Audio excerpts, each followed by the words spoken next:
தாய் தமிழ் உறவுகளுக்கு வணக்கம்.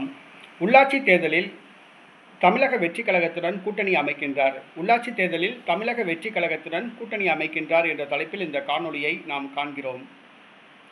தமிழக பாரதிய ஜனதா கட்சி முன்னாள் தலைவர் அண்ணாமலை கட்சியிலிருந்து விலகிவிட்டார். வி த லீடர்ஸ் என்ற அமைப்பை ஏற்படுத்தியுள்ளார். வருகிற 12ஆம் தேதி பொள்ளாச்சியில் முதல் மாநாட்டை நடத்துகிறார். 15ஆம் தேதி திருச்செந்தூரில் 2வது மாநாட்டை நடத்துகிறார். விரைவில் தனது அரசியல் அமைப்பை அரசியல் கட்சியாக மாற்றுகிறார்.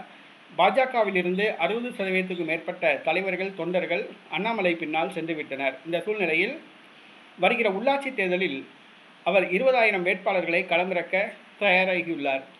தமிழக வெற்றி கழகத்துடன் கூட்டணி அமைக்க உள்ளதாக கூறப்படுகிறது.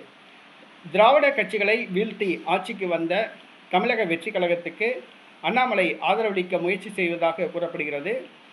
அவர் ஆதரவளிக்க உள்ளதாக கூறப்படுகிறது.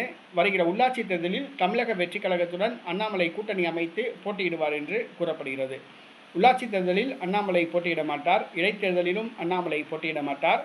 வருகின்ற பாராளுமன்ற தேர்தலில் தமிழக வெற்றி கழக கூட்டணி ஆதரவுடன் அவர் கொங்கு மண்டலத்தில் போட்டியிடுவார் என்று கூறப்படுகிறது.